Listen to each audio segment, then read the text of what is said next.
नमस्कार, मी डॉक्टर चेतन अरुण नरके। आज जिल्हा प्रशासन आणि अरुण नरके फाउंडेशन यांच्या पुढाकाराने कोल्हापूरमध्ये तालुकानिहाय स्वयंरोजगार शिबिर आयोजन करण्याचा आज ही प्रेस कॉन्फरन्स घेतलेली आहे। या स्वयंरोजगार शिबिराच्या माध्यमातून 12 बलुतेदारांना एकत्र घेऊन, प्रशासनाला एकत्र घेऊन जास्तीत जास्त आपल्या कोल्हापूर जिल्ह्यातल्या तरुण-तरुणींपर्यंत स्वयंरोजगाराचं त्यासाठी लागणारा पतपुरवठा म्हणजे आर्थिक व्यवस्थापन, दुसरं म्हणजे त्या व्यवसायासाठी लागणारं मार्गदर्शन आणि तिसरी महत्त्वाची बोलणं म्हणजे लागणारे नॅशनल बँकांचा सपोर्ट आणि त्याबरोबर राज्यातल्या ज्या वेगवेगळ्या योजना आहेत, जवळपास 21 ते 22 म्हणजे अण्णासाहेब पाटील योजना असेल, अण्णाभाई साठे योजना असेल, ह्याच्यातल्या असतील, अशा सगळ्या योजना एका छताखाली घेऊन येण्याचं एक महत्त्वाचा उद्देश या आम्ही स्वयंरोजगार शिबिराच्या माध्यमातून करत आहोत। कोल्हापूरचा GDP पर कॅपिटा हा 2014 साली भारतामध्ये 1 नंबरचा होता। मला वाटतं कोल्हापूर 1.0 मध्ये म्हणजे 1.0 मध्ये कोल्हापूरच्या प्राथमिक व्हर्जनमध्ये आपले सहकारामधलं गोकुळ दूध संघ असेल, साखर कारखाने असतील, MIDC असतील, या सगळ्या गोष्टींचा समावेश करून आपला GDP पर कॅपिटा चांगला होता।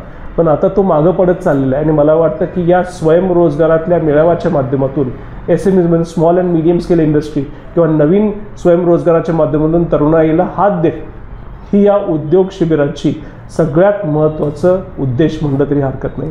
कोल्हापूरला पुन्हा एकदा या भारताच्या नकाशावर GDP पर कॅपिटला हायेस्ट कसं करता येईल याच्यासाठी SMEs सक्सेसफुल होणे आणि SMEs सक्सेसफुल होण्यासाठी लागणारा पतपुरवठा, राज्यातील योजना, त्यासाठी लागणारे नॅशनल बँकांचा सपोर्ट आणि लागणारं मार्गदर्शन हे एका छताखाली देणं खूप महत्त्वाचं आहे आणि हाच उद्देश समोर ठेवून सुशिक्षित बेकार, महिला बचत गट आणि त्यानंतर असणारे नवीन उद्योजक यांना प्राधान्य देऊन ह्या सगळ्या गोष्टी अरुण नरके फाउंडेशन यांच्या पुढाकारात आणि जिल्हाधिकारी कार्यालय यांच्या समन्वयाने आम्ही एकत्र घेऊन हे लोकांच्या समोर ठेवत आहे। या सगळ्याचा फायदा आपल्या लोकांनी इथं घ्यावा कोल्हापुरात आणि त्या पद्धतीने पुढे जावे। हा 8 जानेवारीपासून कागलमध्ये सुरू होणार आहे आणि 25 जानेवारीमध्ये करवीरमध्ये शेवटचा त्याचा हे राहील।